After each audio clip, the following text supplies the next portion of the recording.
Bueno, vamos a empezar a grabar un poco sobre cómo se presentan los informes de presupuestos, de ingresos y gastos por parte de la Secretaría de Finanzas. A esto se le llaman estadísticas del sector público financieras y es un detalle precisamente tanto de los ingresos como de los gastos. Recuerden ustedes que los presupuestos están conformados por el presupuesto de ingresos y el presupuesto de gastos. En este caso, los ingresos totales es la sumatoria de los ingresos corrientes, más las donaciones, más los ingresos de capital. A lo interno, cada uno de estos está conformado, los ingresos corrientes, por las siguientes líneas. No son las únicas formas de presentar, pero estas son las más comunes.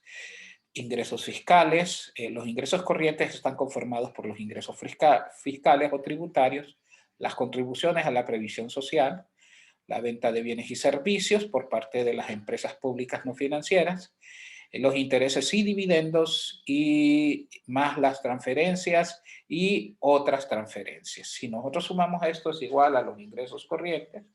Por otro lado, si nosotros nos vamos a los ingresos de capital, son iguales a los ingresos más las transferencias de capital. Los gastos también tienen su estructura. Los gastos se dividen en dos, en gastos corrientes y en gastos de capital. O sea que los gastos totales serían la sumatoria de estos dos.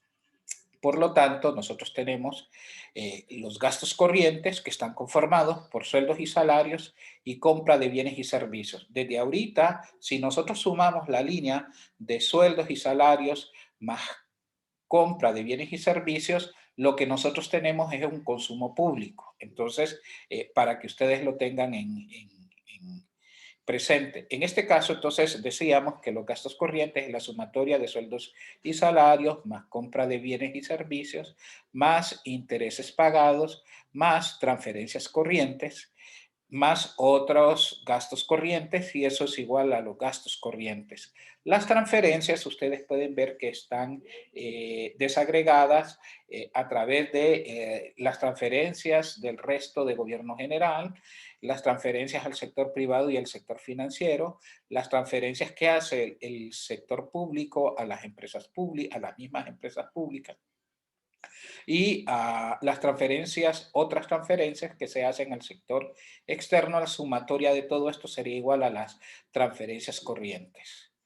En este caso, nosotros tenemos aquí un apartado o una línea presupuestaria que se llama ahorro en cuenta corriente. El ahorro en cuenta corriente no es más que la diferencia de los ingresos corrientes menos los gastos corrientes, y en el corto plazo esto nos permite ver la disponibilidad que hay precisamente entre los ingresos generados por el Estado menos los costos o gastos operativos, los gastos que tiene que hacer el gobierno. Recuerden que este ahorro en cuenta corriente, si es positivo, estamos en superávit, significa que los ingresos corrientes son superiores a los gastos corrientes, y si es negativo, nosotros hablamos de un déficit.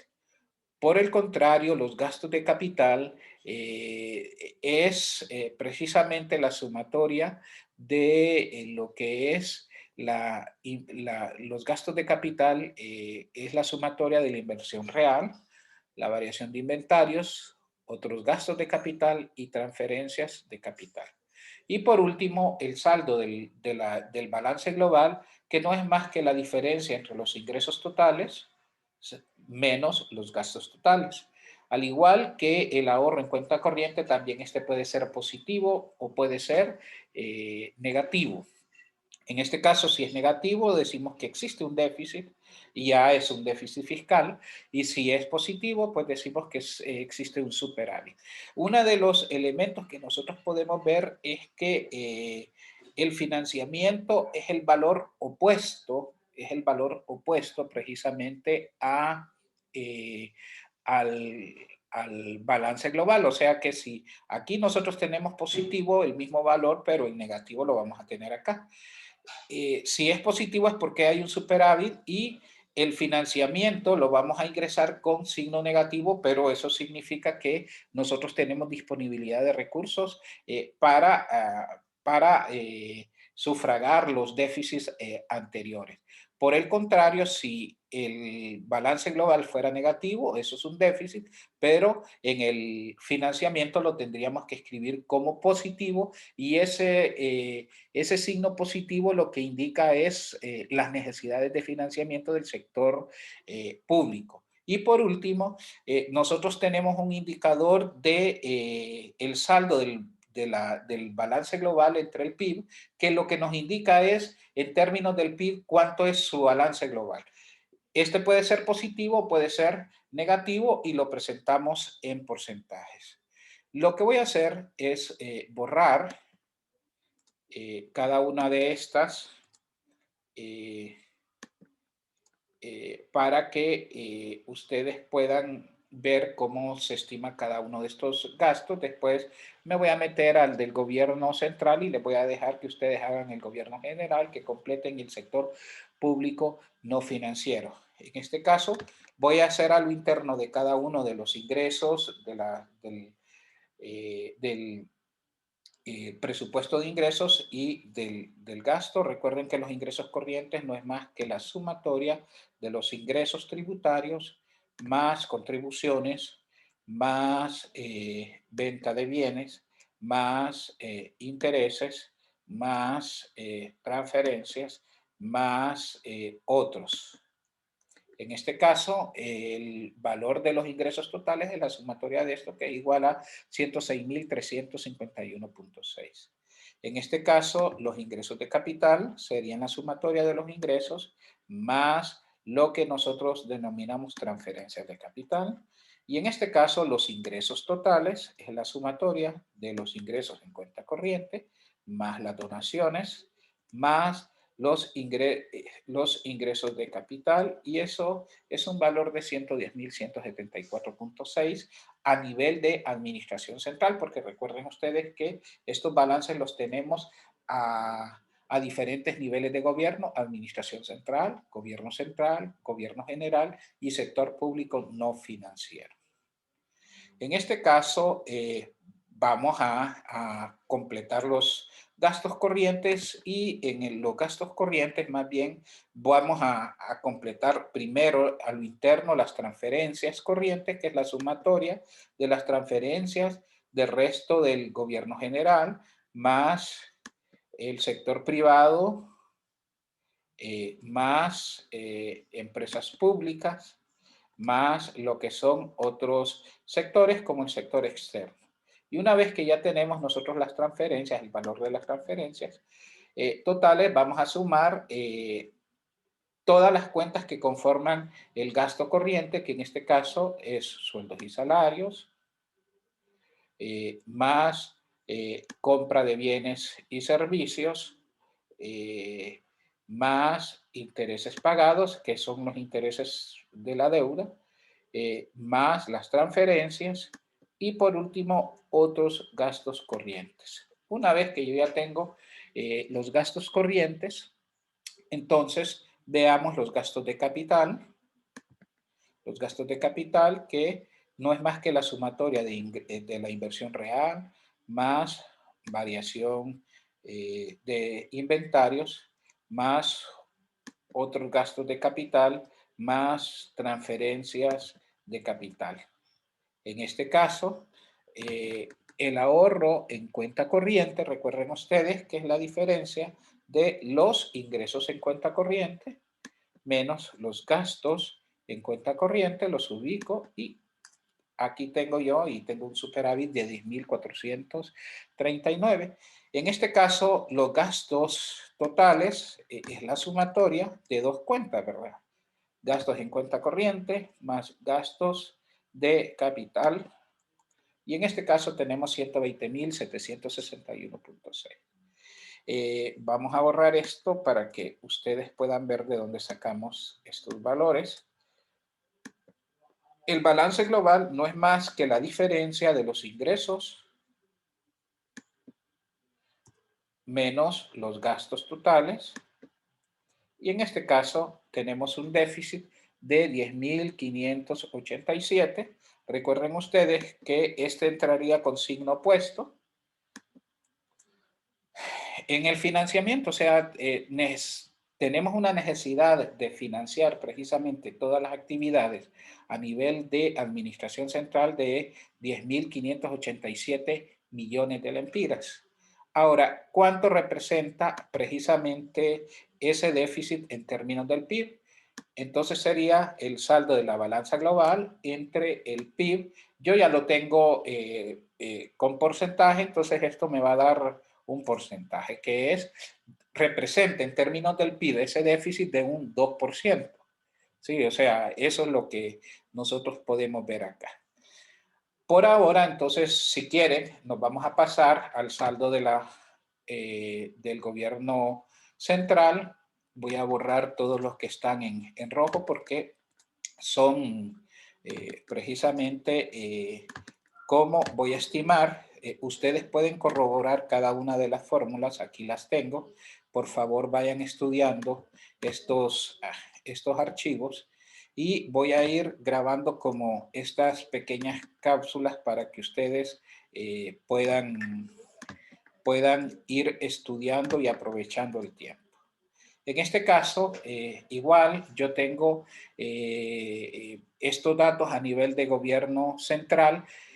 Yo sé que los ingresos totales es la sumatoria de los ingresos corrientes más donaciones más ingresos de capital y veo que sí efectivamente tengo los valores de esas cuentas y por lo tanto puedo determinar los ingresos totales a nivel de gobierno central, más más lo que son ingresos de capital. Entonces ya tenemos los ingresos totales que corresponden a nivel de gobierno central, que es igual a 138.619.10. Ustedes pueden ver que a nivel de ingresos corrientes tengo todos excepto los ingresos fiscales. Entonces la pregunta es, ¿cómo encuentro los ingresos fiscales? Pues es fácil, muchachos. Simplemente a los ingresos totales le restaré la sumatoria, y abro paréntesis, de lo que son las contribuciones, más la venta de bienes, más los intereses recibidos, más las transferencias, más otros gastos corrientes, cierro paréntesis y al fin y al cabo determino que el nivel de ingresos,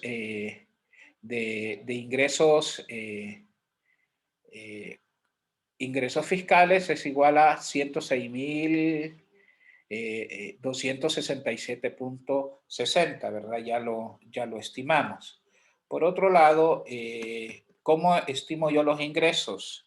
Los ingresos en la cuenta de ingresos de capital. En este caso, entonces sería la diferencia del total, que es ingresos de capital, menos las transferencias de capital, y esto es igual a 520.90. Ahora, vean ustedes que ya conformé el presupuesto de ingresos del gobierno central ahora voy a ver cómo completo los datos de los gastos de la cuenta de gastos. En este caso, los gastos totales son iguales a los gastos corrientes más gastos de capital, pero aquí vamos a tener que hacer otros procedimientos. Primero, vamos a ver si puedo encontrar el valor que representa las transferencias al resto del gobierno. Si tengo las transferencias corrientes totales y tengo las otras transferencias de los otros sectores, entonces simplemente por diferencia, el total de las transferencias menos la sumatoria de las transferencias al sector privado y sector financiero, más las transferencias a empresas públicas, más las otras transferencias, y al fin y al cabo obtengo que las transferencias precisamente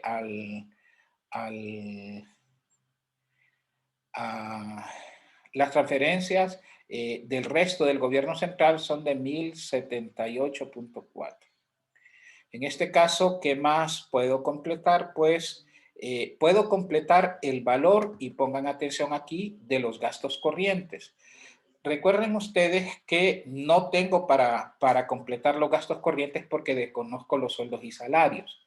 O sea, son dos incógnitas ahí, pero por fórmula yo puedo utilizar la del ahorro en cuenta corriente, sabiendo que el ahorro, aquí tengo ahorro en cuenta corriente, es igual a los ingresos corrientes, que sí los tengo. Sí tengo el ahorro en cuenta corriente, que es de 24.384.9, pero no tengo el gasto corriente. Entonces, esto ustedes lo podrían trasladar a este lado de la igualdad, ¿sí? Gastos corrientes para que se pase positivo, ¿verdad? Más gastos corrientes, y este que está sumando aquí, que es ahorro en cuenta corriente, se traslada al otro lado con un signo opuesto. Por lo tanto, entonces yo tendría, eh, yo tendría los ingresos en cuenta corriente menos el ahorro en cuenta corriente, ¿sí? Y lo que yo obtengo es el gasto en cuenta corriente. Es muy importante que hayan entendido este procedimiento. Una vez que yo tengo el gasto corriente, entonces el gasto de capital, los sueldos y salarios simplemente serían la diferencia de los ingresos corrientes menos la sumatoria de las compras de bienes y servicios, de los intereses, de las transferencias y por último de los otros gastos corrientes. Entonces, yo tengo sueldos y salarios a nivel de gobierno central de 54.963. En este caso, también no cuento con gastos de capital y por lo tanto no puedo calcular los gastos en cuenta corriente. Los gastos totales, perdón. Entonces, ¿cómo calculo los gastos totales? Bueno, los gastos totales los voy a calcular por fórmula y voy a utilizar para esto esta fórmula porque sí conozco los ingresos totales, sí conozco el saldo de la balanza global, pero no conozco lo que son los gastos. Entonces, ese es el mismo procedimiento que nosotros vamos a hacer para determinar los gastos totales. Y en este caso, los gastos totales serían los ingresos totales. Y en este caso, le vamos a restar lo que corresponde a el saldo de la balanza global neta. En este caso, entonces, los gastos totales a nivel de gobierno central es de 135.934.7. Una vez que yo ya completo esto, entonces puedo completar lo que son los gastos de capital totales, que no es más que a los gastos totales le voy a restar la porción de los gastos corrientes, porque recuerden que los gastos totales es la sumatoria de gastos corrientes más gastos de capital y simplemente despejo. Una vez que yo ya tengo esto, entonces la inversión, el gasto de capital es la sumatoria de la inversión real más variación de inventarios más otros gastos de capital más transferencias de capital en este caso. Entonces, de la misma forma, a los gastos totales le voy a restar la sumatoria parcial de la variación de existencias más otros gastos más transferencias de capital y el total de inversión real es de 10.966.5. Por otro lado, recuerden que el financiamiento es el opuesto, entonces solo le escribo el signo negativo. Es lo opuesto al, al saldo de la balanza global neta. En este caso, entonces, esto me está diciendo que hay una disponibilidad a nivel de gobierno central de 2.684.4 que está disponible para financiar cualquier tipo de déficit. Y por último, ¿cuánto representa el balance, el saldo del balance global en términos del PIB? Que es igual a al balance global entre el PIB por 100, que es igual a 0.5. Con esto, entonces, nosotros estamos dando este ejercicio, así que espero que les haya servido bastante.